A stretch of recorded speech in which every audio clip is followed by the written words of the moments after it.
Hey everybody, it's Bust with Battles with Bust number 27. Today we're bringing the old Expedition Standby and Akshan Riven. And so this actually is the deck archetype that kind of pushed me away from the game for a bit. This deck ran rampant in Expedition for like 2 or 3 months.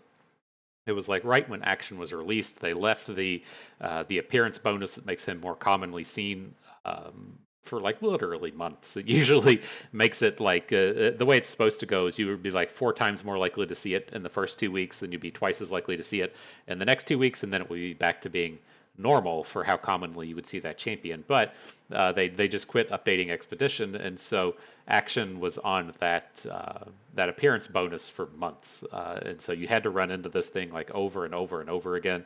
It was far and away the strongest archetype in the format.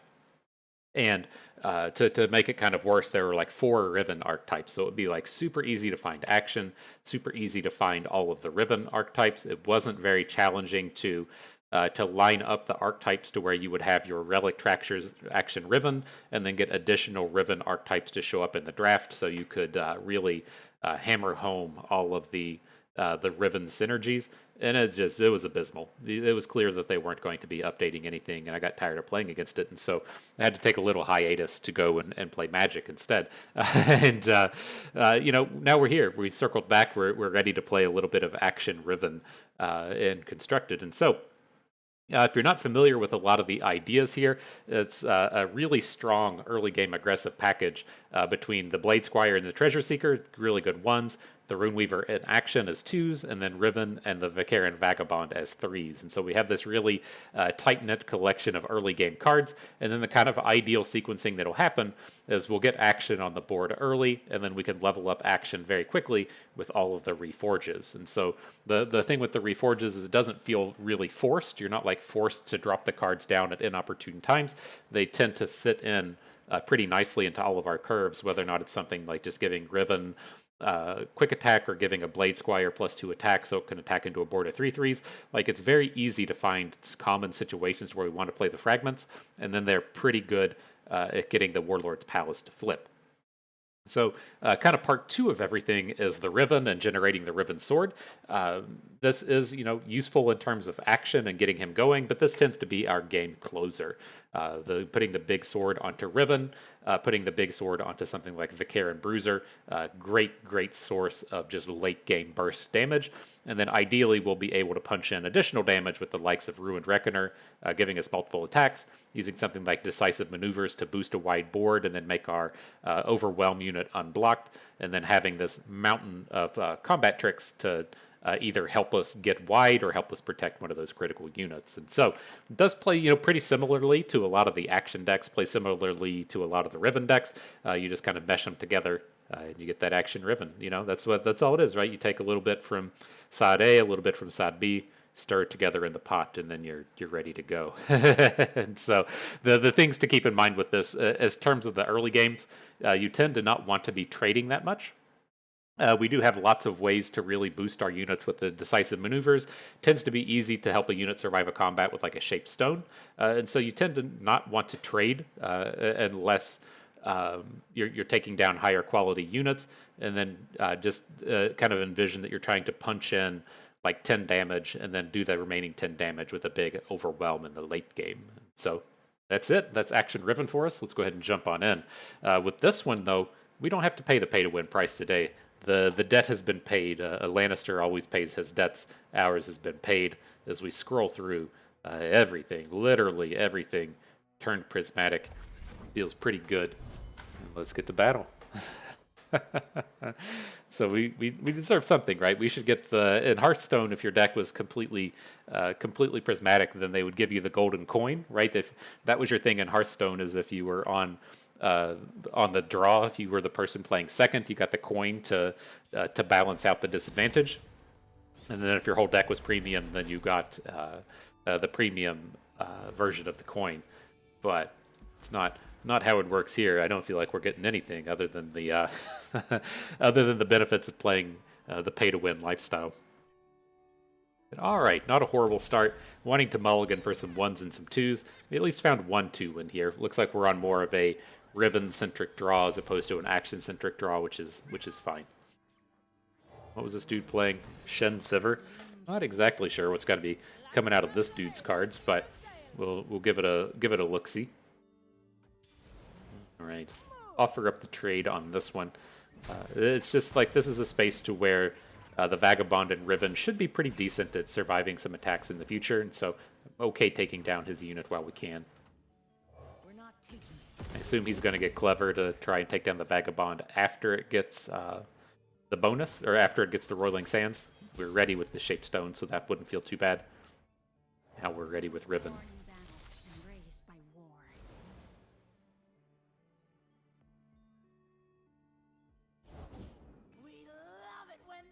Okay, we got all the tools one could need to win this combat. Pretty good to me. This will be a Shaped Stone.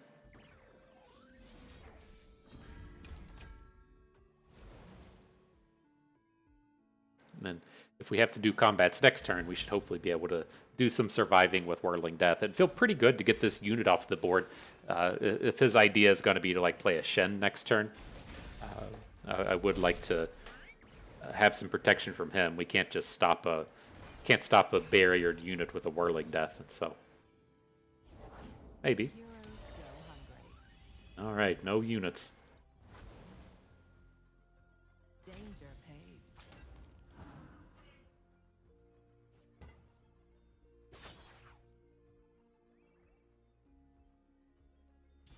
All right, so how much are we going to play this turn?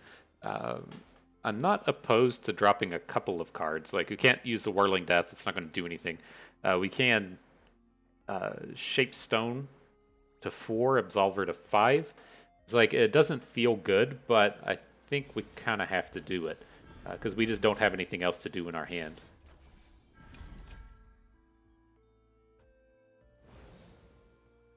Alright, no Shape Stone, please. So if he has a combat trick, this is so bad. Now we can just make a big all-in push. We can level up our Riven and see what happens. So, quick attack. Overwhelm. That's going to give us the flip on the Palace. Let's go ahead and draw the card off of it. Don't want a Sandstone Charger here. Oh, wow, that is garbage. Let's just skip over this one. I guess I could see an argument for the Treasure Seeker, but let's look for something a little bit more powerful. Found something there.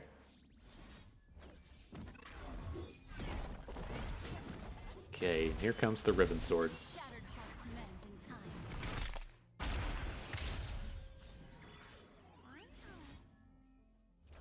As you could imagine in Expedition, this would be pretty tough to deal with. So it is so brutal to have to run up against all this garbage. Preservarium, huh? And we can still play the Bruiser. I feel like we want to save this for our combat tricks, though. We're not going to lethal this turn. And if he plays something weird to try and take down our Riven, I want to have a Whirling Death ready. Nope. Nice. It's a scary looking Shen. Look how scary he looks. He's got demon form or something. Whew, I'm glad I didn't pay the pay to win price on these skins. It's so scary.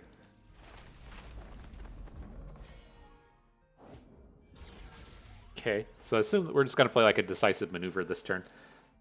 Don't have to worry about the Sacred Protector. Probably don't have to worry about any of this. We can just take 11. Well, all of our units have vulnerable. I guess we'll have to stun whatever he hits with, whatever he hooks Riven into. We could probably still win without her, but she's too powerful to give up on here.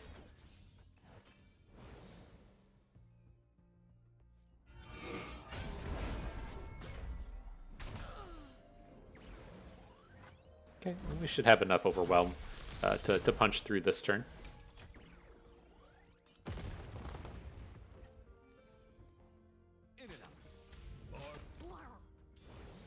Enjoy.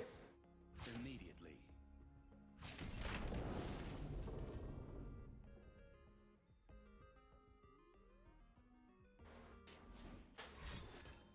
Okay. Show us everything. Let us know what all you got before it happens. So I think, where are we taking him to 3?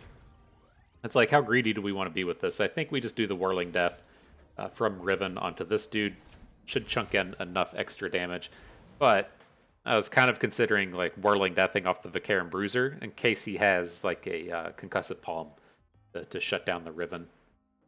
I guess he does. I don't know why we're getting to see this Stand United in his hand, but if he swaps, we can still just kill the Might onto the Bruiser. Where does that get us?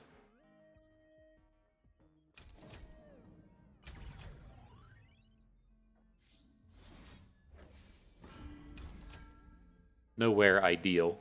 I wonder if the strike effect is a positive effect. So stupid. Such stupid wording on that card. I can't imagine how someone thought that that was a good idea. Like, I get the idea behind making quicksand. You don't want to just give Shurima a hush, right? You don't want to give them a complete silence, but it's so frustrating. Look at that. Strike effect's not positive. It's so dumb. So dumb.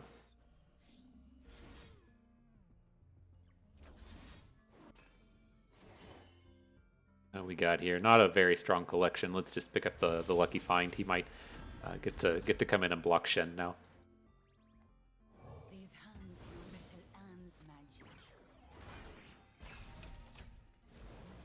I don't think I'm wrong in that sentiment. I think that's pretty dumb.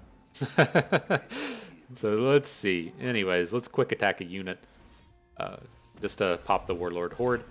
I didn't really stop to think about which one we wanted to actually use. Our strongest unit at this point probably not that good.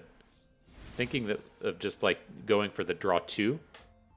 What would our strongest unit even be?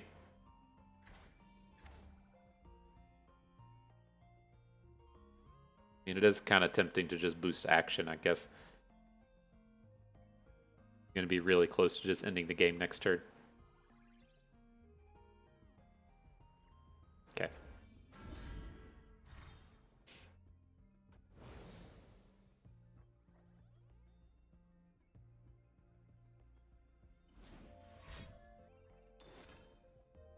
Uh-oh, the Desert Duel. The FTP Bust Classic. Sure. And none of our dudes have vulnerable, so we can just ignore this attack. It's not that threatening.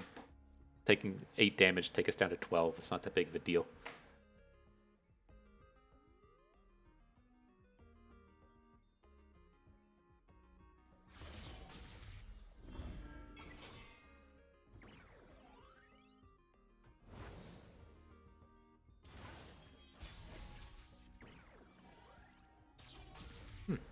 We can just grappling hook, because I was intent on just opening. But, I mean, we are a little safe. We have the decisive maneuvers in the back.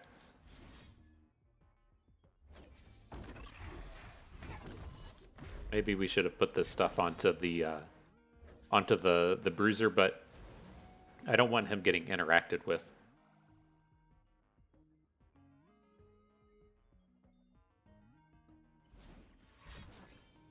Okay, it's very expensive.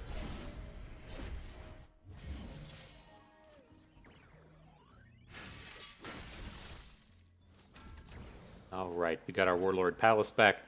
He hasn't done anything.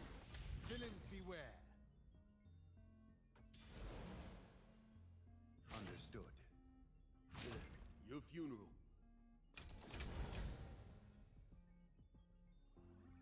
Pretty sure we've just got it, but we'll wait and see.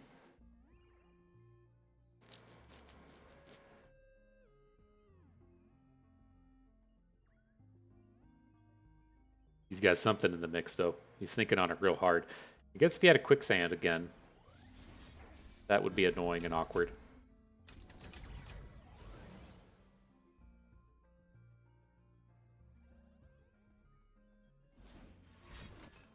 Ooh, he just did the single target quicksand. Okay. Game says neg 4. We're getting free stuff in our hand? Oh, it's a strike. Okay, so I was like, man, we're getting that Warlord's Palace that quickly? That's pretty sweet. Oh. Alright, good deal. Mark it a W for Riven.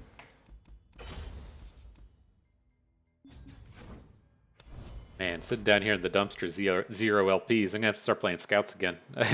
I've tried to think about how frequently I'm willing to make videos with scouts, and I think I'm going to cap it at once a week. Well, once just like just the actual deck itself. I've been getting pretty excited to play some more scouts. It's so tough to not just be playing them in every video, but we'll see if we bring them back. I'm gonna make a gauntlet video tomorrow. We'll see if we bring the scouts this week, and then I'll probably have to just make a scouts video right after that. I can't help it, they're so fun. Alright, not a great start. We held on to a 3-drop. Maybe we should have just mulliganed everything. Got one of these horrifically bad starts to where we don't have a unit until turn 3. Gonna go with Riven. We need to get some way to just like punch through and win the game. And the Riven Sword's the way to do it.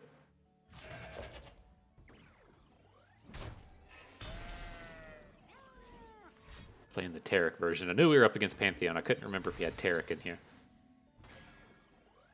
Okay. We wanted to bring some dragons out as well.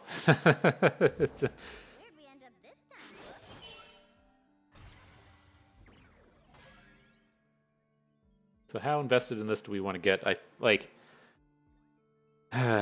We can weapon hilt Whirling Death and then still take it down. We lose like 3 cards in the process. That's pretty painful. I think we're just gonna look to take the hit off of this one. I guess we could block it with the Vagabond if we're just gonna go tall with the champion. We're not taking it. We're taking it back. Do it. Okay.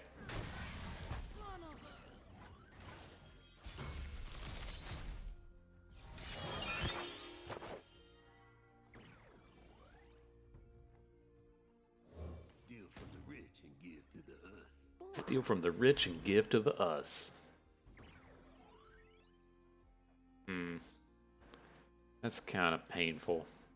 I think we have to shapestone through this, and then this would be the kind of space to where we can weapon hilt after the fact. This should take it up to 7 health, so if it blocks something, we can still get a takedown.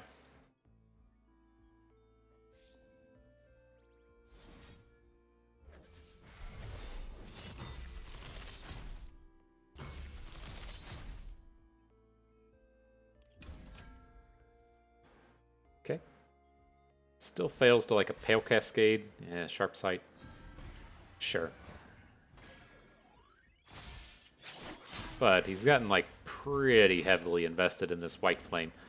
So if like we attack and he just takes the trade here, you know, like we're pretty close to winning the game. Still have to worry about like Pantheon himself coming down, but this big unit's been dealt with.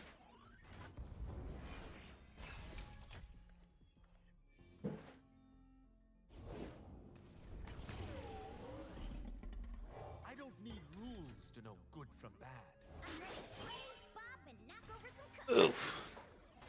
All right, this is starting to look like looking like a Riven sorted actions. What's about to come out of this one? Let's take this 5. Can't make blocks with action here. Oh, what up, girl? Heart and blade, both broken.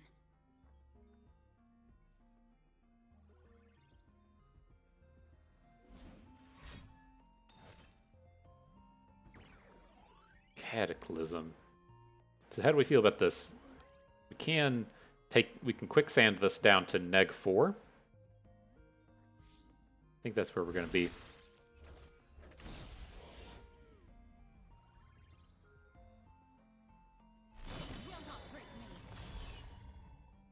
Now we can still make our sword-based plays. I didn't realize you could do this. I didn't realize you could Whirling Death in the middle of a Cataclysm. Not what we're going to be doing here, but potential for powerful stuff there. Alright, quick attack. Everybody gets it. +2 attack. Let's put on to action. He's now ready to battle with the wounded White Flame.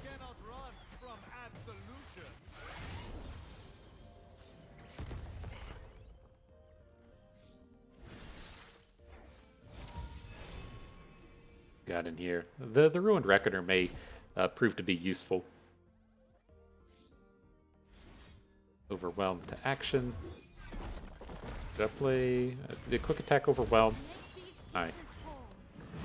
I saw that extra fragment in our hand and I thought I missed it. Blade of the Exile. Okay.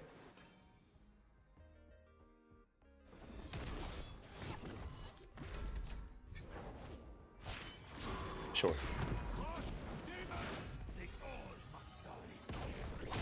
So he's just gonna take down whatever he blocks.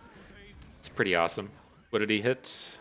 Lifesteal, Overwhelm. We don't have to attack this turn. And we do still have this decisive maneuver in hand. Okay. At least he's not like obnoxious. You have Spell Shield? Or is that elusive? Oh, elusive. That's fun. Each life a rare jewel worth fighting for, worth dying for.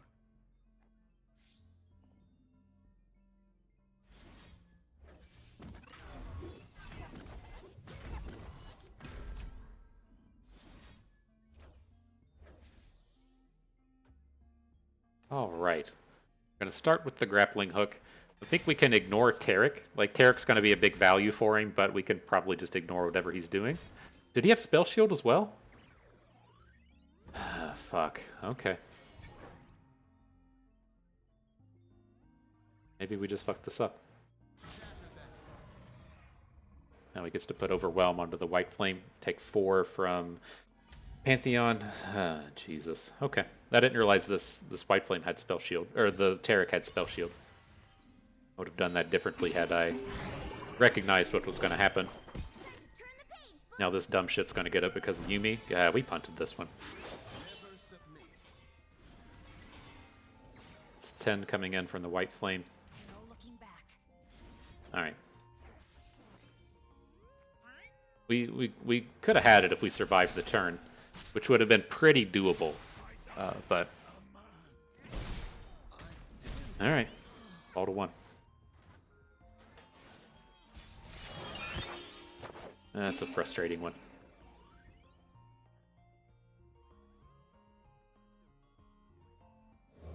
A single empire ruled by the true king.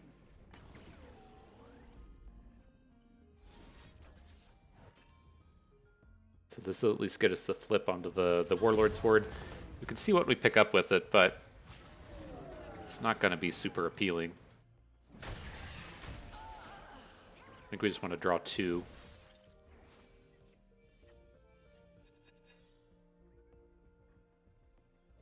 Seen tombs, towns, and everything in between. Oh, cool. Just the actual have-it-alls. That one's on us, but I know that I'm not the only one that is frustrated in the color overlays on that stuff. I just find it hard to be like, who is like, okay, we're gonna put these color overlays on top of the cards to make it more visible in some of these effects. Fantastic, lovely idea. Let's make them the most fucking shade of the same color. Like, it's fucking ridiculous.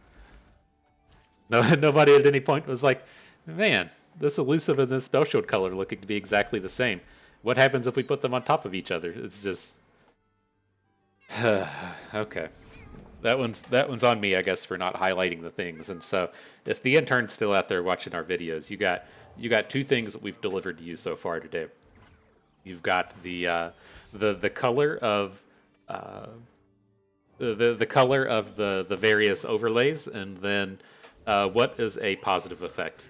If anyone could tell me what a positive effect is when a strike is not and a last breath is not, I'd love to read up on that nugget. It's so dumb. It's such an objective term as well.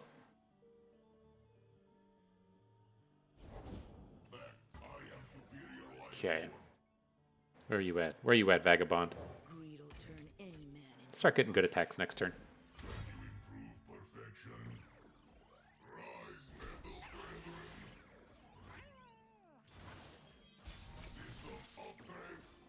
Yeah, to see if the intern's still out there. That one dude at Riot watching our videos. So, oh man, this bust guy knows a thing or two. Fucking old people, am I right? probably, probably scrolls through and just like, oh, fucking boomer.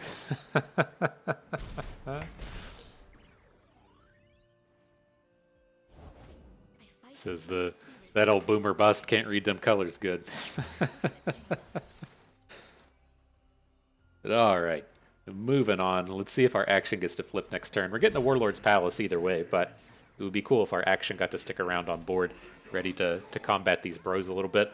This Eye of the Dragon is always problematic for our deck. We don't have any direct ways to interact with stuff, right? We have Whirling Deaths, we have Quicksands, but we don't have like burn spells or removal spells to try and just take this thing down. And so we tend to run into lots of problems with it. What I tend to find in these Eye of the Dragon matchups is you can be kind of okay against one, and then if they draw two, you just never win. So it's a pretty fun and interactive take on on how the Eye of the Dragon works.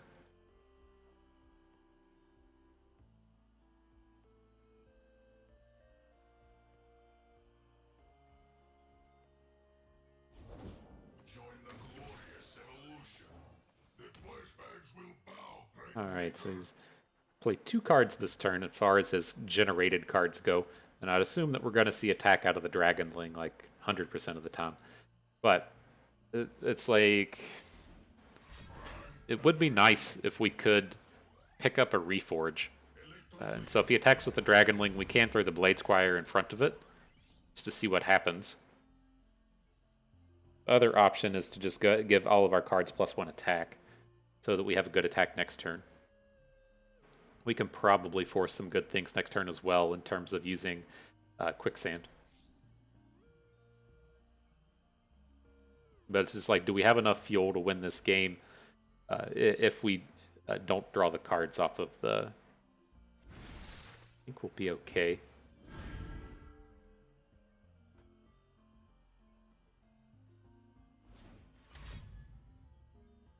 Goes for the ignition? Sure. Gonna attack with the Dragonling? Yeah, send that in. Get it in here, my dude. There you go. Alright.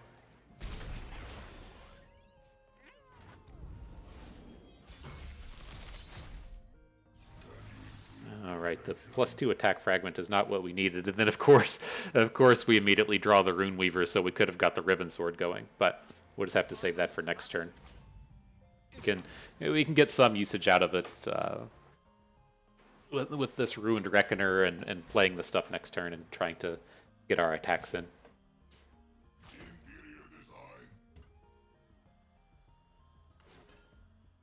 We'll Concussive Paul Marino on action, sure. Coming in for 7.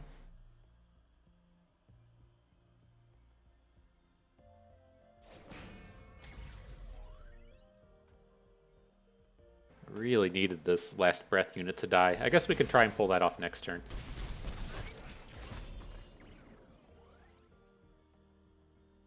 So we'll add the Vicarum Bruiser here. We'll overwrite the Treasure Seeker.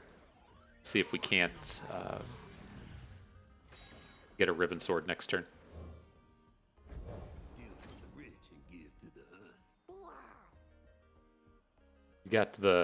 We got the Quicksand ready though when he's trying to do weird stuff with Victor. We can stop an ambush attack pretty handily.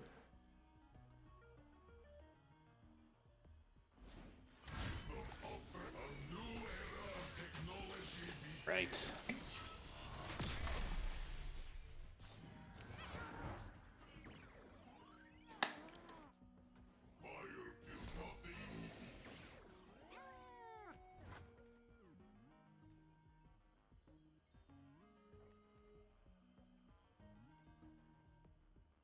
Play your cards. Come on, dude. Pick up the pace here a little bit. That's another thing we need from the intern. You gotta get the round timers shortened. We want to play Blitz Runeterra. We're not trying to sit here and think all day.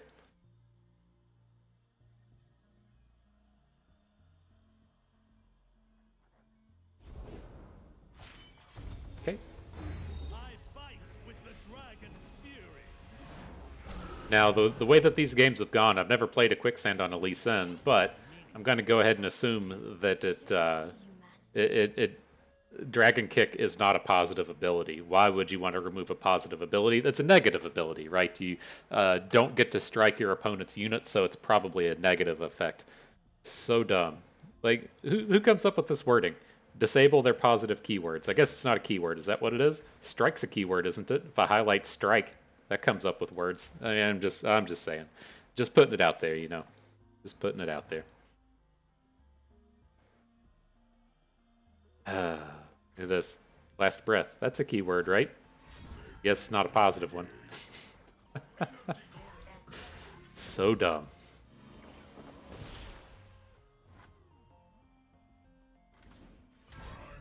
Alright, well, let's see what all the stuff this dude sends in here. What we need to have happen here, we can Whirling Death some stuff, so we should be able to like Whirling Death the Lee Sin.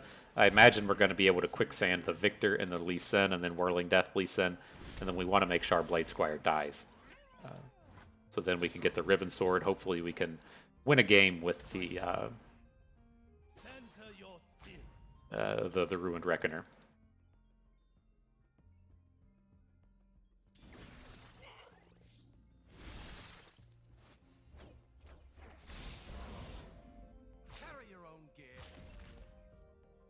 Okay. Looks like that drops us to 8. Not a big deal. Do we want to Whirling Death? I don't think so. We can. We got the kill onto Victor, which is fine. We don't have anything big enough to take down Lee Sin, though. So we have to eat the Dragon Kick. That's okay.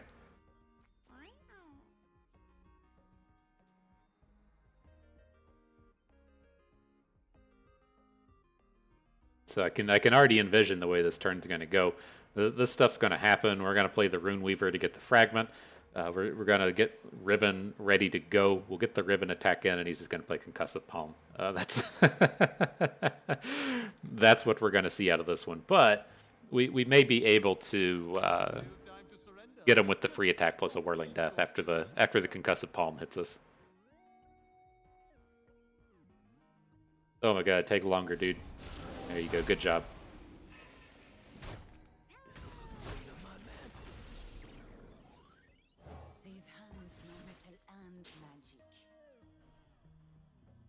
Can we get the... I was curious if we could get the spell shield on the Warlord's Horde before we attack with Riven. We've got 3 fragments.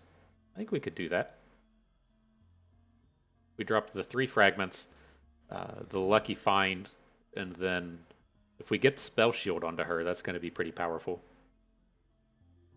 Dude's thinking real hard on what to do with this 3 mana, though. Who knows what one could do there.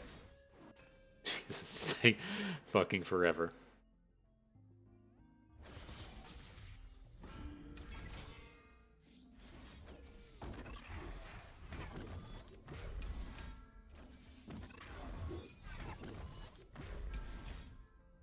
Alright.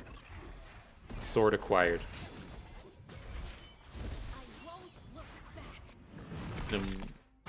Probably want to wait until next turn before we drop the sword so that it goes up to 4. We need her to be on, well, I guess 9 is technically enough if we're going to try to win with Whirling Death, but it feels a little safer to try and get her up to... Oh, no. That's not what we want to do. Okay. Slow it down. If we give her the +2/+2 off of the Shield of the Sentinel, she'll get the bonus attack off of it.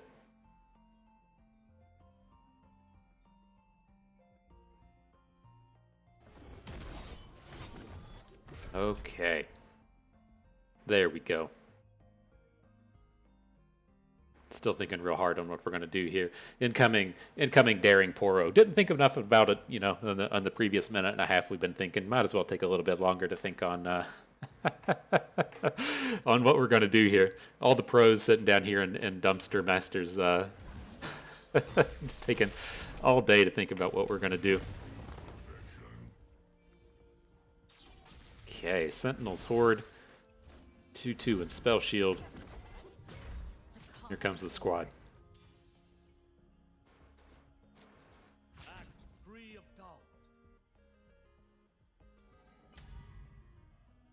Game says that takes him to 2.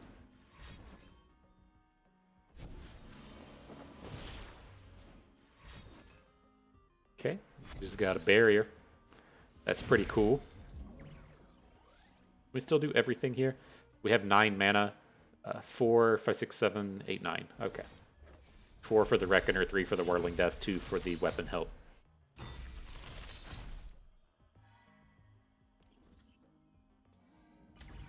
Alright, game says 0. There it is. Finish him, Riven. Boop. Know what I must do. I know what I must do. Get those victories is what we must do, Riven. Alright, out of the dumpster. We should have like 3 LP now. Up to 15. Good job. That would be the game mode I'd love it if they'd bring in. It's just Nosdormu mode, where you, you have 8 seconds a turn or whatever he was offering up in Hearthstone. Just the Blitz version of the game. Alright, we got all the fragments, none of the champions to go with it. I could see an argument for trading away one of the squires and just digging, but it ultimately feels pretty awkward if you just like whiff on that and hit, a decisive maneuver.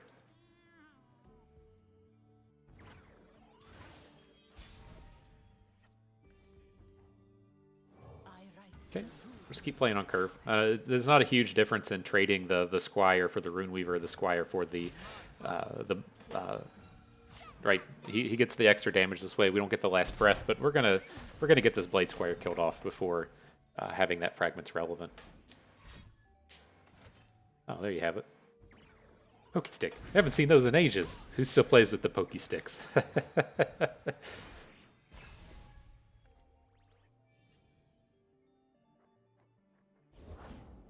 were a magician, where would I go? Alright, dude, ready to block. Let's see if he picked up the shield fragment. That'd be interesting. He did. Cool on you, my dude. We have to block. I don't want him just drawing the free spell.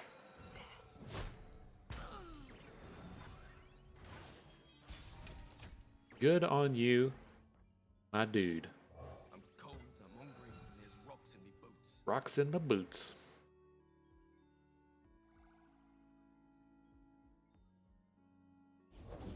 Looking for a hero for my hero. This doesn't seem great. If he just gets to block with the Squire and then have the free open with the Librarian, I think we have to pass on that one. He's not going to have the moon weapons just yet. I assume he's going to pick up they almost always pick up the 3 attack one, but I could see him going for a Overwhelm or the Lifesteal one and attaching it to the Librarian. 3 damage, there you have it. So he shouldn't be able to play enough cards to get back into double stun this turn, so we should be able to safely add the Bruiser. I think it'll shut down all of his attacks. Got double stun in hand, but doesn't have... Oh, shit, these things cost 2 mana now, don't they? Oops. I'm still living in the world where moon weapons cost 3 mana. Okay. Well then, we're about to get boomed. A little oversight. Can't figure out what a spell shield looks like. Can't remember how much moon weapons cost. I don't know how anybody gets to masters with these kind of skills.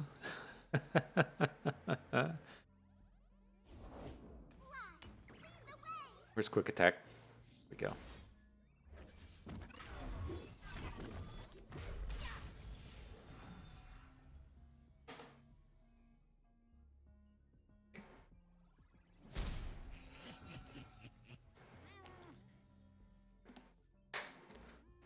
I wonder how many people sit around and do the thought exercises to like, why can't I get to Masters? I'm stuck in Platinum 4, and I've been watching this bust dude, and he fucks up like every single game. How does that guy manage to do it? I'm stuck down here in Platinum. Well, I don't know what to tell you, boss. Alright, dude's getting a full board. I don't think he can lethal us next turn. We have the quicksand to prevent some stuff if we need to, and then if we can actually untap on our next turn, we might be able to just win this. Second quicksand, that's kind of tempting.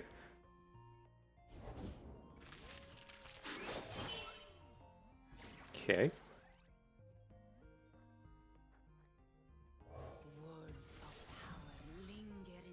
You're getting quicksand, Tornado Warrior. 100% incoming quicksand.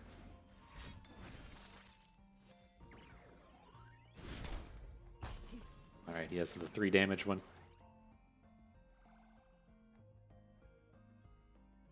Out here, you're moving, or I think we have to add a unit. There's not, like, the Dum here has Scout, so there's a decent chance that he just comes in and attacks with it. I don't think we want to actually block it, though. Just take the 2 damage. So if we just take the 2 for our blocks next, so we block a 4, 7, or a 4, 3, and a 3. We're taking 1, 2, 3, 4, 5, 6. Wouldn't be dead. Okay. The problematic thing here is, he's got Calibrum lined up to punch in some damage, and so we're gonna like lose something. I think we could probably still just like block his biggest unit with the Bruiser, though. Right, let's say we like do this, this, takes us to 1. Against Targon BC. He's already played 2 Pokey Sticks.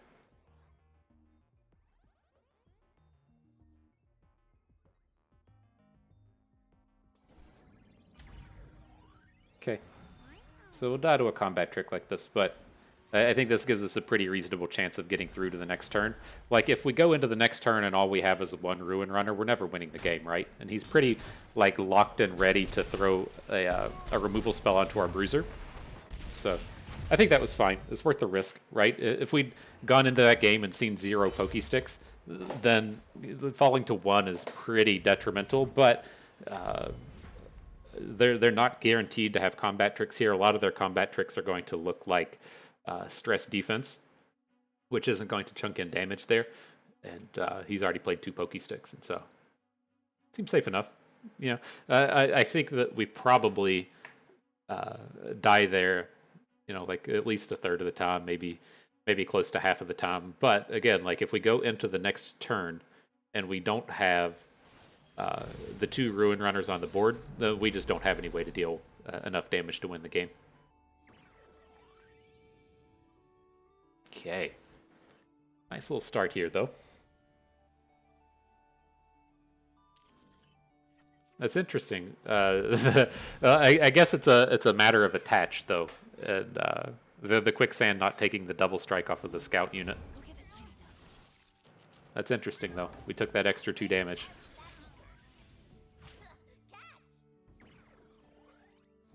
What do we got here? Talia Ziggs.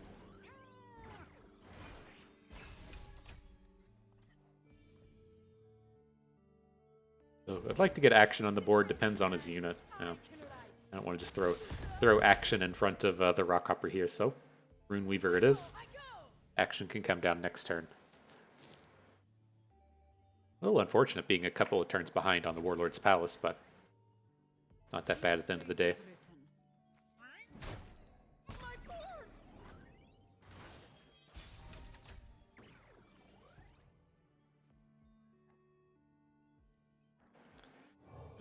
We need to get this mana built up to start playing combat tricks. I think this is fine to just spread it out a little bit. Not our favorite unit to have to try and take down, so let's just pass. He is like, he can't play Talia next turn, but we can't let him start getting the combos off of the Devout. You need to build up our board a little bit. If he attacks, we're just never blocking this thing. Yep. Just so bad for us if we like take down the Devout and then he has the removal spell.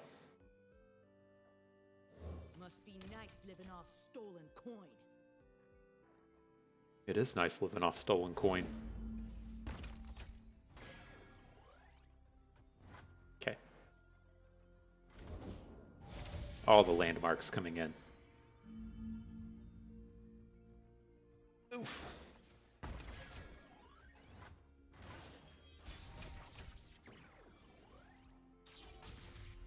Crack skulls, bag loot. Blah, blah. She gets it. Here we go. Here come the big booms. Nice. my Very, very glad to see him copy a Preservarium off of Talia as opposed to copying the landmark unit.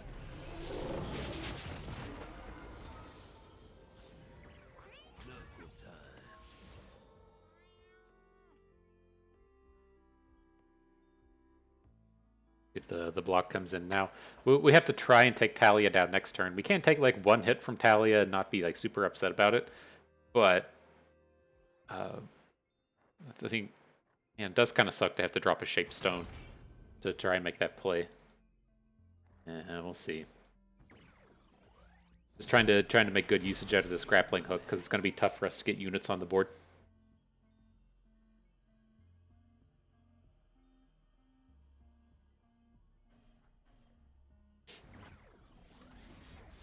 Load up the big boy. Alright, I feel safer now.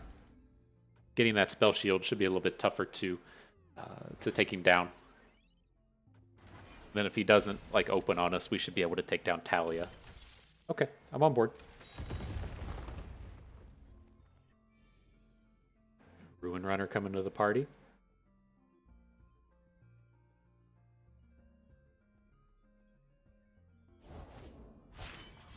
Don't care as much about Ziggs. He doesn't do as much damage as Talia.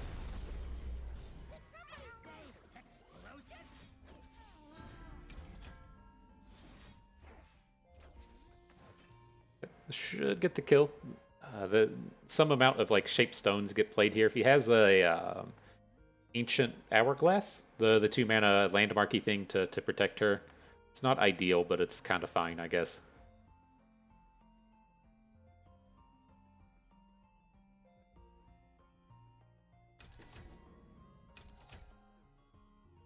Looks like he's thinking about it. I think if he had it, he would just snapped it off. But like, what else is he going to try to add to the board this turn to where you wouldn't just protect Talia? Not a lot. I guess if he was wanting to play the destroy a landmark and deal 4 damage, or destroy a landmark and +4/+2, those would be kind of tempting angles for it. But okay. Relax your knees.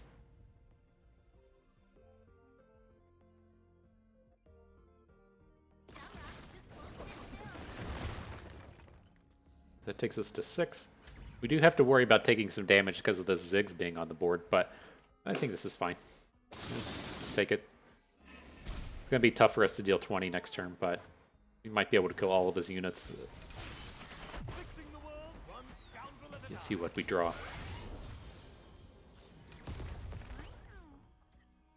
Blade Squire, you weren't exactly the choice unit we were looking for.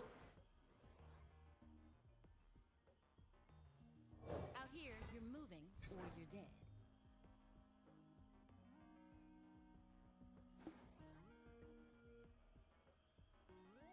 Alright, we're going to have to get some of these Sandstone Chargers on the board. I was kind of thinking of dropping like the Sandstone Charger, then giving everything +1 attack. It's just kind of our maximum way to deal damage this turn. Popping spell shields. That's on the scarier end of the spectrum. That old trick again. So is he just going to hit us with... I would think the big blowout play would be the removal spell, right? Destroy a landmark to deal 4 damage to something. I don't think we can wait on that. But if we add the Sandstone Charger here, this gets us up to lethal. I don't think we'll get a kill with the Might, but I don't think we're going to get a better board than this. Because we're coming in for 22. Hey, intern, tell whoever put this little nugget on here that counts the damage for you.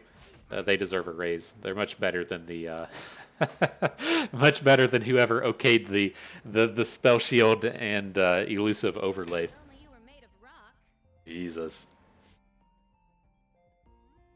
Excuse me. What are we getting in here for? Game says he's going to 6. It's not great.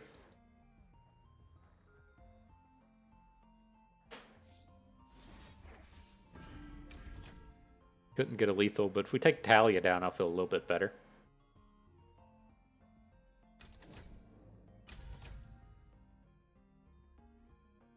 Still curious as to why he bouncing bomb to... Is he going to have a quicksand?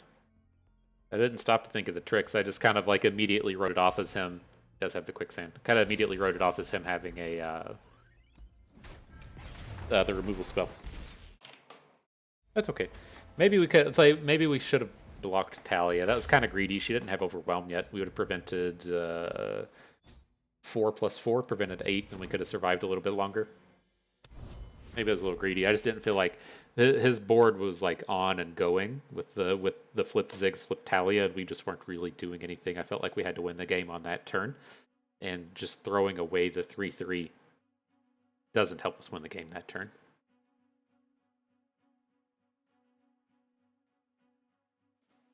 Run into a lot of those. This is like a multiple runs of the have to win the game this turn kind of thing. Interesting. All right, back in the dumpster. Let's claw out of these 0 LPs. It's so strange to me, like that. I guess I just got used to Hearthstone and Hearthstone seasons being every month, as to where Runeterra seasons are every 2 months. It's like you just have to go so long to where your rank doesn't matter, right? Your rank literally just matters like the last day of the month in terms of qualifying for seasonals, and so there's no like real reason to competitively grind for like 7 weeks. It's just that was the way it always went at Hearthstone. Was like, is this gonna crash? All right, it did. It crashed, but we're back in here now. Let's get rid of an action. We can hang on to the rest of this. He's playing Darius, Gnar overwhelmed, so we have to have some early game stuff to do, and our stuff is pretty, attack centric, and so hopefully we can find a cheap one. This Treasure Seeker was a fantastic draw. But no, in Hearthstone, it was just like the relevance of your ladder grind was important way more frequently than it was in Runeterra. So we'll see. We'll see if I like heard from various chatting sources that I think it was last season or maybe it was a couple seasons ago that there weren't even enough people in Masters to hit that 700 mark. Maybe that was just in NA, maybe that was in one of the smaller regions, but you just had to be in Masters and your rank just didn't matter. So we'll see if it comes down to that here. I don't think we'll have too much trouble grinding if we want to push into that top 700 mark. We'll just have to quit playing decks like this. Quit playing Akshan Vi and play real decks for a little bit. But here, let's get Riven down. This is like a classic space for our opponent to have a Troll Chant. And Riven should shut down the attack completely. If we put the action in front of the Omen Hawk, the Riven in front of the Ruthless Raider, shouldn't be able to attack up unless they're playing something weird like Elixir of Wrath. So, feels pretty safe.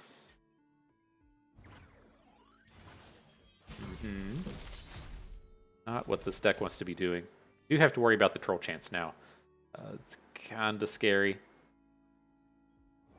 Maybe we won't be attacking with action, but we'll see what happens. That's a big boy.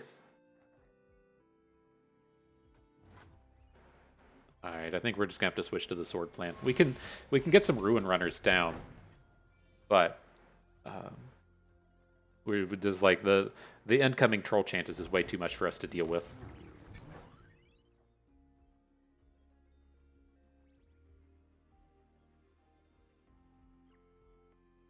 No, this doesn't feel like a win. I think it's like... It is nice with the Ruin Runner that it can take down the Yeti, but I just feel like we're just going to get completely blasted by the Troll Chant this turn. This is pretty bad.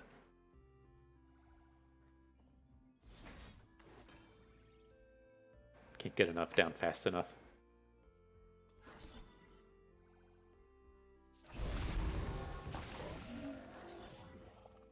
Okay, if he keeps playing cards, I want to play the Blade Squire, right? I want to bank 3 mana this turn. Next turn, I want to be able to play a Ruin Runner. I want to be able to play 3 Fragments, and I want to play a... I want to play a Ruin Runner. 2 of these things are going to fall, that's fine. He's going to save his Ancient Yeti and win another combat, but the Troll Chant here is not horrible. And then if he spends 5 mana on a +3/+4, I think that's pretty okay as well. We're not going to have enough fragments for Riven, though, are we? We're going to have to drop these Rune Weavers this turn.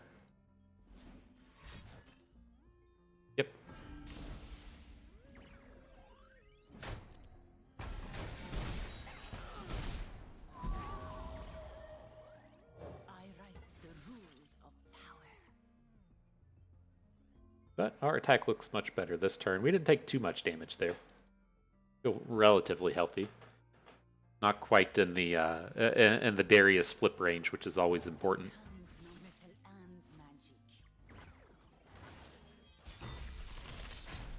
All right, who wants some stats? Let's see what we can do here.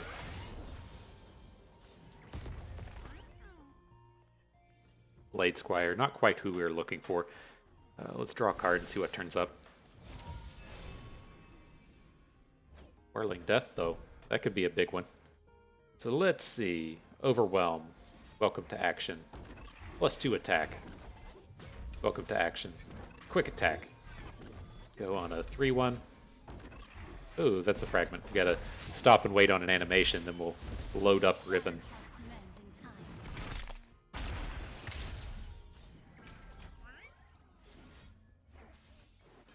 Alright, ready for battle.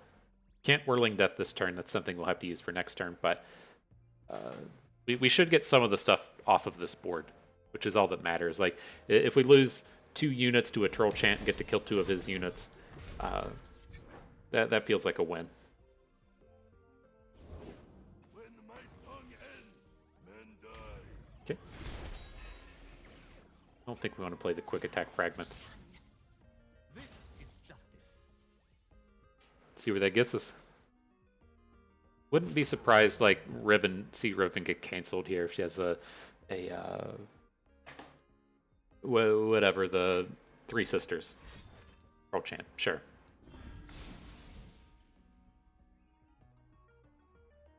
Rest of these attacks looking pretty good, though.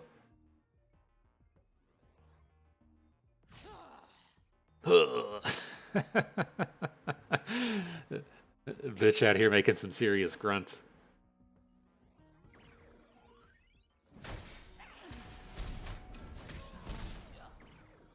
Okay. And a Gnar. Alright, I'm going to drop the Blade Squires. Just be able to throw down as much blocking as we can next turn.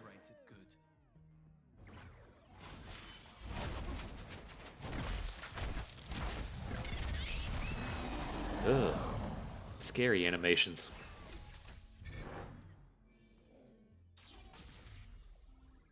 It's bringing it. No Darius. That's promising. Your fate was written. Carry your own gear. Looks like we should be at 4 after this. See if he's got Troll Chant number 3. 3 sisters will kill us as well, but they had the answers. They had some ways to stop it. Just neg 11. Not bad. Not bad. All right, drop into the 2 and 4 with the Akshan Riven. Sad day. Sad day. I assure you this was the greatest of decks in Expedition. Apparently not here.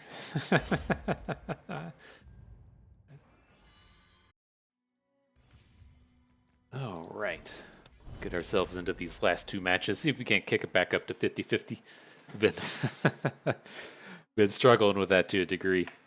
Some of these decks haven't been carrying their weight. I'll blame it on Akshan, blame it on Vi a little bit.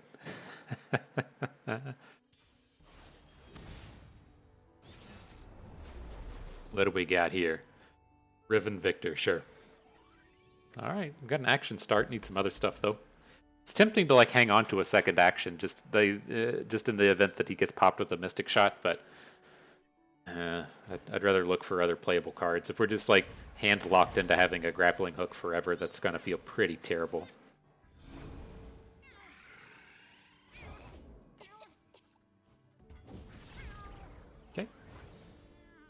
Okay, ready to block you, Fallen Rider. It's not a big deal. Awkward ass hand though. Double Quicksand Rite of Negation is not the path to victory. Approach, savage.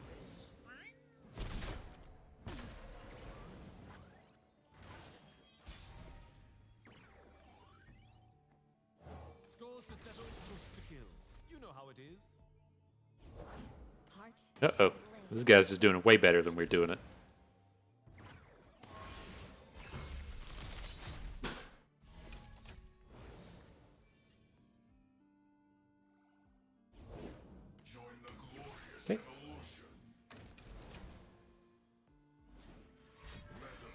Oh, sure. What you got? Impact.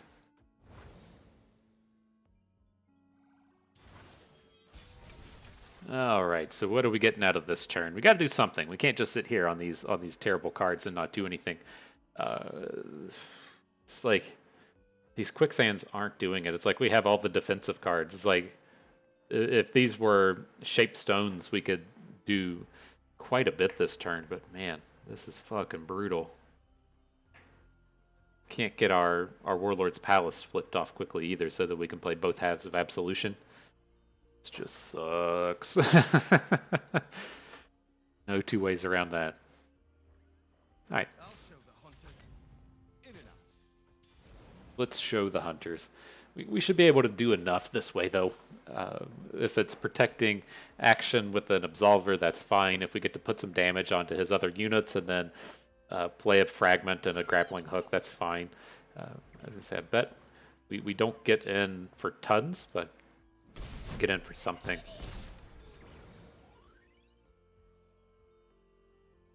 But like, really need to be dropping a Grappling Hook this turn. Alright, that'll work. There's a target.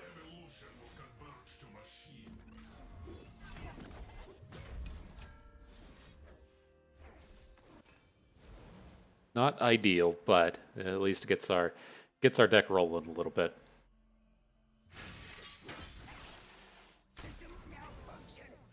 System malfunction.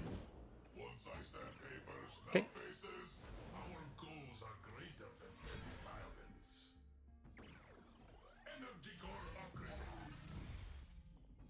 That's Spell Shield. Look, it's Spell Shield. We stopped to read it. It says Spell Shield on it. Let's let's stop and remember that this time in case it's relevant. Jeez.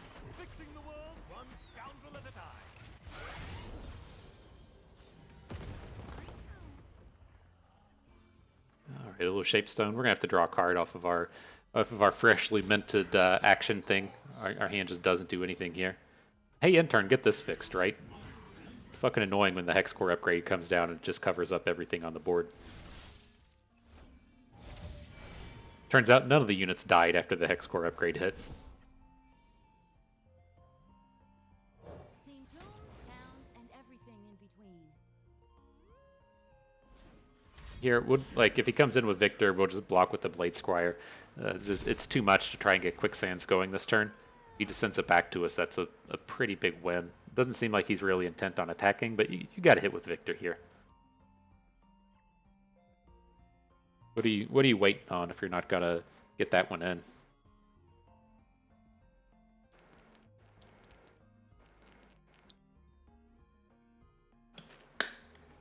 I think we're gonna see him go ham with the Riven Sword. Apparently not. Wow. Like this seems like what more do you want on this turn than? Oh, here it comes. He just had to get the flip in. Yeah, we're gonna get aced here. I don't remember. He should have 3 fragments at this point. Maybe not. Maybe he only has 2 fragments.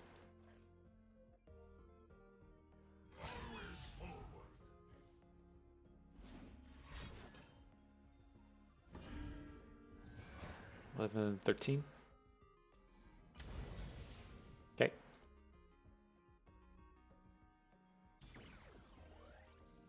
So Dada would get excited.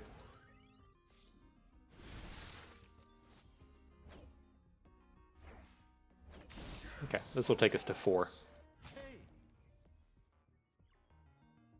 Did that?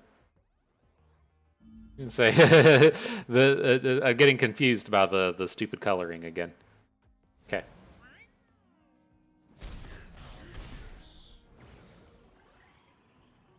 Alright, so I mean we've got 6, 9, 10, 11, 12, 13, 14. This is not enough. Not enough. Let's play cards and just see if he does something dumb. We need him to start like, well, I mean, I guess if he plays an Ignition, we're just dead, right? Maybe. I mean, we have the right of negation in hand, but I would assume that if he's just dropping Ignitions right here, he's got the get excited in hand.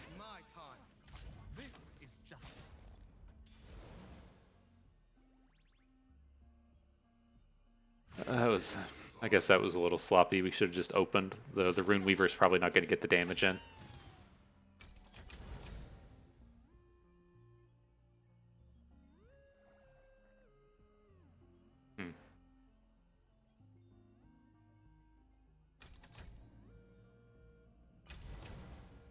Oh, we have to go for a lethal this turn. There's just no two ways around that. He's at 8. We can get the extra 2 damage out of the Vagabond.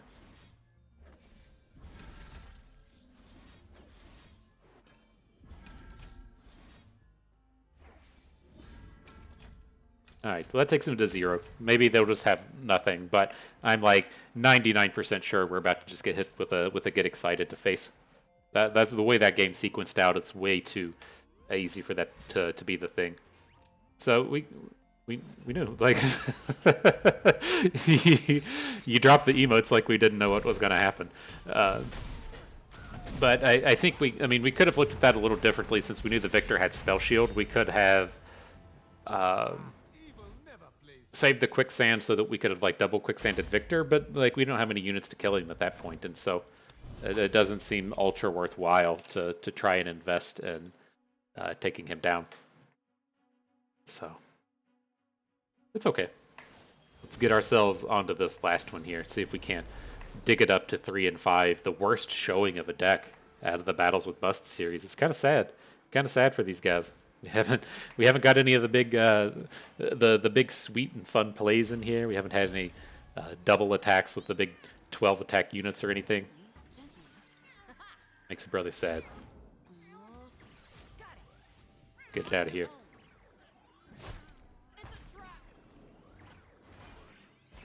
This playing the it's like this isn't a Sun Disk. There's P and Z in it. Okay, we can take this trade. Action's not doing anything anytime soon. We're going to be on a Riven plan here.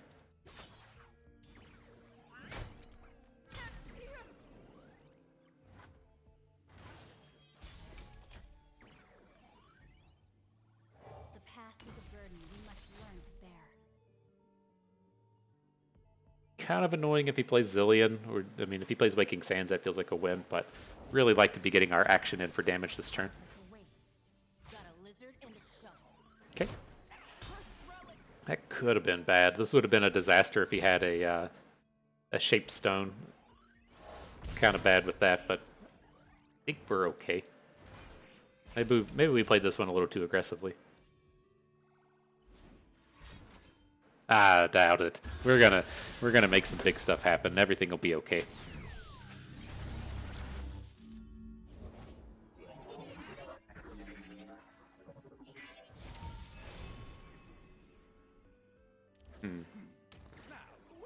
Yeah, I don't know. I don't like how we've done this one anymore. I think we should have played the Treasure Seeker on turn 2, so we'd have Shapestone mana.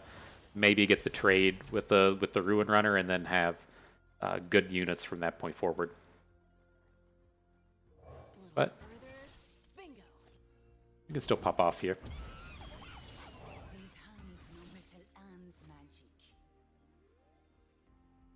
Going to drop a Waking Sands if he passes. And we still have the Shaped Stone to interact with the Zillion. Don't really care about the Zillion, right? But we have so many 1 health units, we don't want him just sitting around and blocking forever.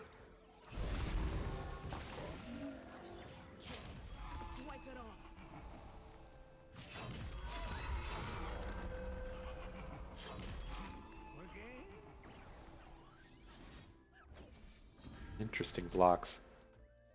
I'm surprised he didn't put... Well, I guess if he's not wanting to take the 5 off of our unit, that makes sense.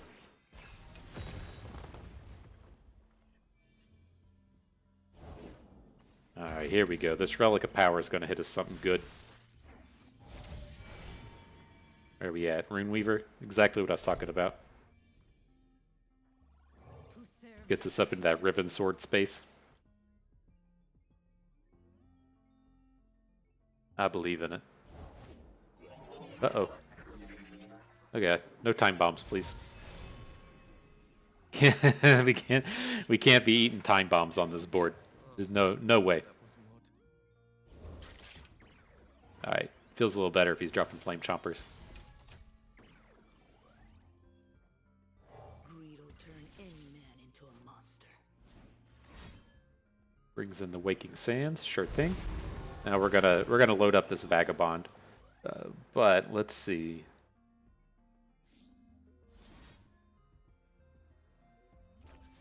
I'm gonna do Overwhelm Quick Attack onto Runeweaver. Where are you at? I'm gonna put the +2 attack onto the Vagabond. Come on. Okay. I got confused by what was happening there. I thought I was missing out on one of the fragment pieces. But no, we're good. We're good.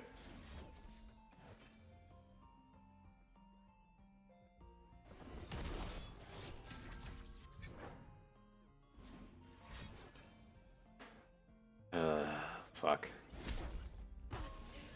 Okay.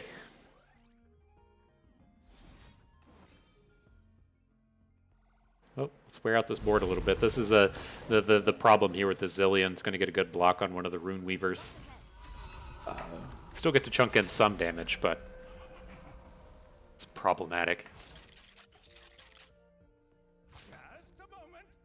Yes. We hit for 5. Hit for 4. Really surprised not blocking the Rune Weaver, but sure. Okay.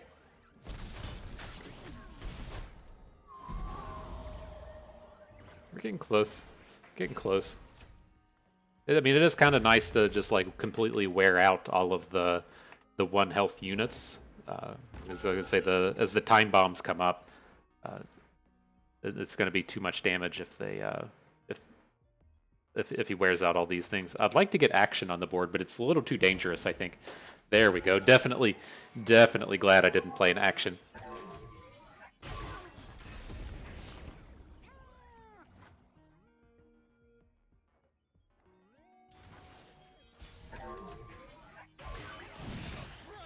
All right, the flipped Zillion. You did it.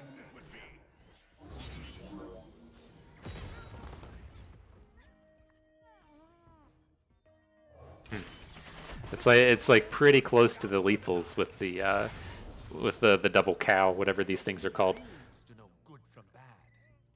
How much of this can we do? We need like 12 if we want to do everything. We're a little bit short in the mana.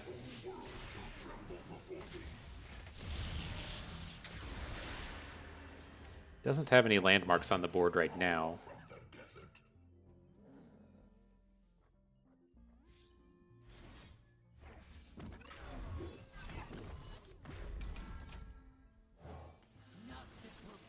Okay, I think we can stop here. If he has a thermogenic beam, then we're just done for. But this should get us in a decentish space.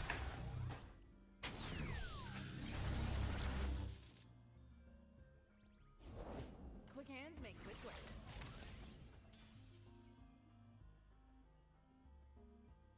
Took it fair and square. Took it fair. Took it square.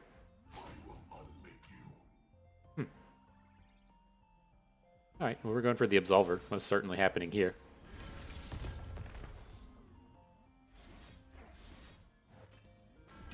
Gets action up to 7. He'll come in for 6. Be short of the lethal, but we can't just leave the Zerath sitting around.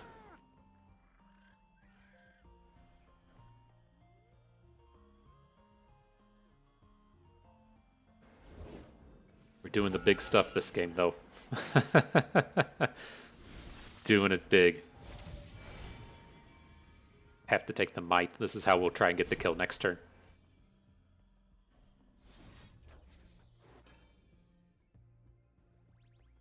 Get in there, boss.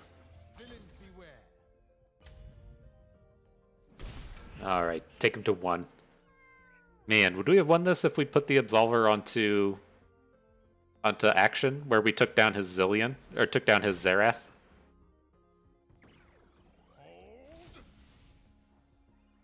Okay. Not exactly sure how that would play out.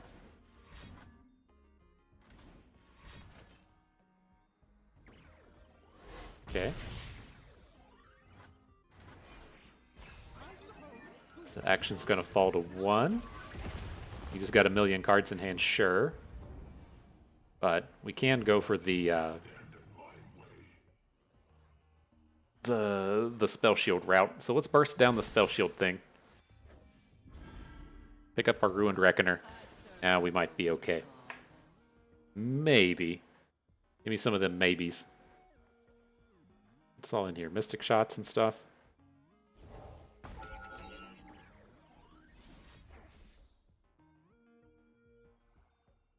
Do we have to do... No, he has the chance to throw blockers down. Once he plays blockers, we can play the Might. This is justice. You again?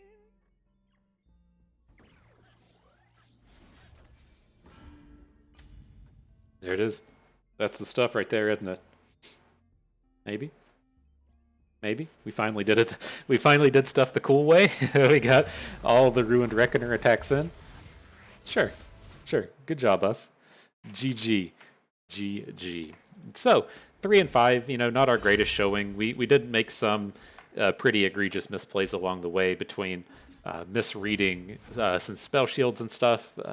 I think we most definitely could have won that Pantheon game to pick up a bit of these, but it's okay. It's okay. And so we can pull the deck back up again, kind of like the previous one with the Akshan Vi. In terms of like the best action decks in the format, I think you just want to be playing Akshan Sivir. I think the things that you gain out of Demacia are just much more powerful than the things you get out of Noxus. It's just Sivir is ultimately super, super powerful. Playing Akshan Sivir and then just getting the interactive cards, right? The concerted strikes of the world, the single combats, the cataclysms. And so when you see your opponent play a Victor and you're like, wow, I wish I could interact with that. That's what you're getting out of Demacia, is you're getting that interactivity so that you can take down their backline units before they get too out of line. And so then in terms of Riven, I don't know if Victor Riven is the best flavor of Riven running around these days. I'm not the hugest fan of the archetype. I think it's fine. I think it's probably... I guess what I should say is, like, I'm curious where the win rate on it stands once you take... well, two things. Once you take the Sun Disk out of the format, because it does just absolutely annihilate the Sun Disk decks. And then once people have been given an opportunity to realize, oh, I'm going to get ambushed and I need to kill these units before my opponent just hits me for 12 elusive damage. And so I think its win rate is going to start to peter off a little bit, but it is still probably realistically the best Riven deck running around these days. But if you want to relive the expedition days, those days of assembling 4 Blade Squires, 4 Rune Weavers, like 3 or 4 Weapon Hilts, and then 3 or 4 copies of Riven, just coming out here and absolutely annihilating everyone in the fastest 7-win fashion that you can, this is a pretty decent way to go about it. And it's one of those things to where you could realistically find some answers to make this better in the future. The things I don't like about this are playing Quicksand. I don't like these reactive cards, right? I don't want to play Quicksand. I don't want to play Rite of Negation. I want things that are just going to let me come in and slam in combat. But there's not enough... there's not enough combat tricks that fit the mold of being good cards, right? There's not enough shape stones in the world. I don't want to play Elixir of Wrath. I don't want to play Brother's Bond. I don't want to play Weapon Hilt. It's just like they don't really fit. It might actually be a world that's decent for the Desert Duel. Like, that does give us the way to come in and interact with our opponents outside of combat.